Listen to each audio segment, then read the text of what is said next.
Everybody, it's Josh, and this is JE Designs, and this video is a response to buckrun11.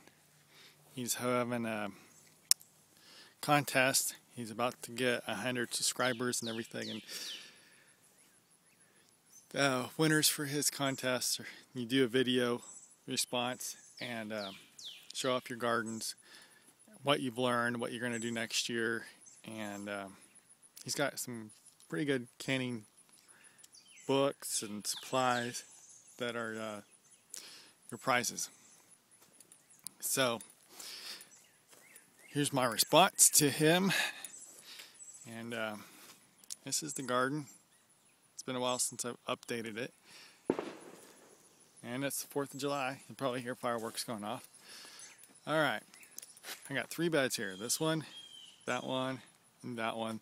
They're all called hugelkultur beds.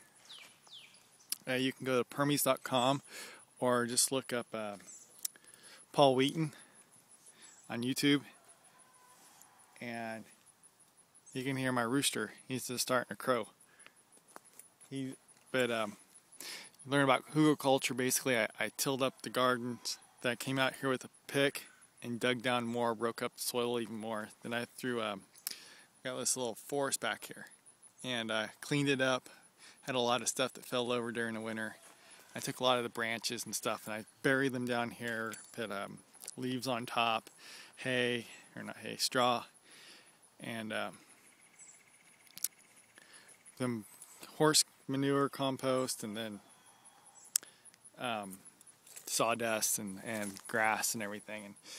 And they're not raised beds to where I tried to build them up even more, but they are slightly raised up.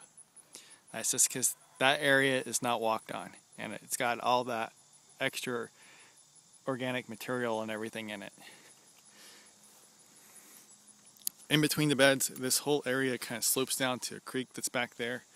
So my beds, that's why I have the borders around the beds. In here I do have it to where it slopes like this, and there are logs that run down the middle. Now, it's all supposed to help gather the moisture. As all these logs break down, they're going to act as a sponge and absorb moisture.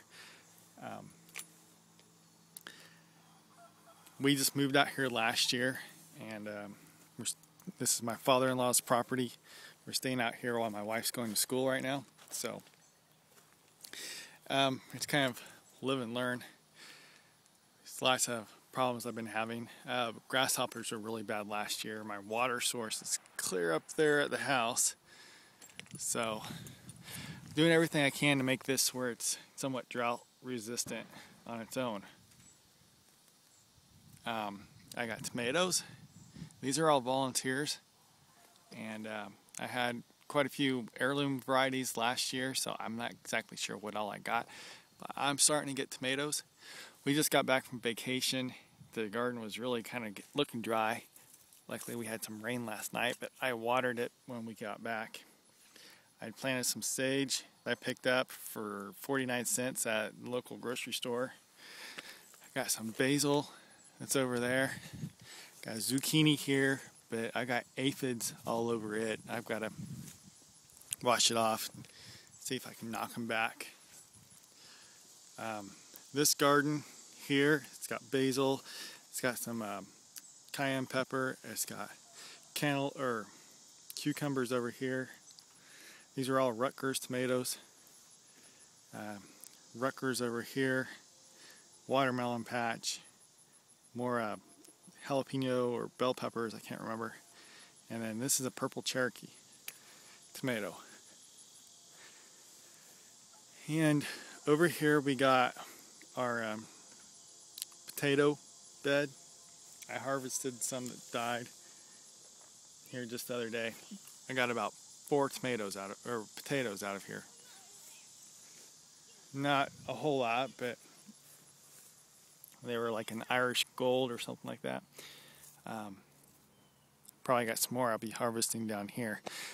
I got some tomatoes that came up on their own. I got some daikon planted in here to help break up the soil.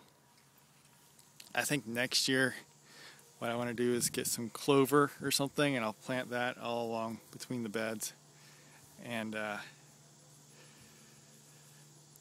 probably in the bed so I have a good green manure.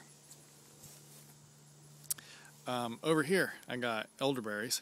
I just got those this year and I planted them. You can see what I got so far. Right there, that tree's a mulberry. I harvest the leaves off of it mostly. They make a good tea that helps me with my diabetes. It helps block the absorption of some of the carbohydrates, the breakdown of sugar, so I can take less insulin. Here's another garden bed that I tried, but the tree I think shades it too much. It needs some work. It doesn't have enough organic matter and everything in it. Eventually next year I really need to build up this area a lot more, add to it. It's kind of a long video, but I got one more spot to show you. Here's a container garden that I have closer to the house. I got peppermint, lemon balm, lemon verbena. I got some purple sage. Was growing some lettuce. It got all dried out while we were on vacation. And I got some chives. I need to plant a whole bunch more lettuce in here. Well, we went on vacation and it's just been getting too hot out here for all that. I had somebody come out and garden it or water it every other day, basically. Over there is aquaponics. It kind of got shut down while we were on vacation. Water level went too low and my fish died and everything. But let's see if I can turn this around. Overall, what we do is my wife uses the tomatoes and everything and makes salsa and things. Berries and fruits I can pick. But you don't have too many fruits, just the mulberries. I pick those and freeze those, make those into jams and jellies. We do have 2 crabapple trees, but we had a freeze that killed those. I use Craigslist to look for a lot of other stuff. My wife makes a lot of jams and stuff out of that. So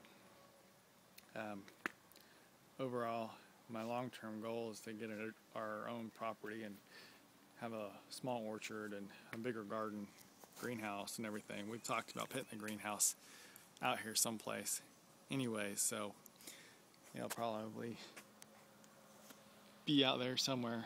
And there's my chicken coop, and I'm gonna have like a quail thing on the other side and get a little pygmy goat. There's a lot of poison ivy out here, and I've been told to get a little pygmy goat to eat up all the poison ivy. So yeah, put a rainwater catch on that building out there so I don't have to run hose all the way out there. It'd be a lot easier, better, rainwater to water the garden. Trying to do anything I can to try to make it as drought resistant as I can. So I hope that's good enough. Until later, I'll see you next time.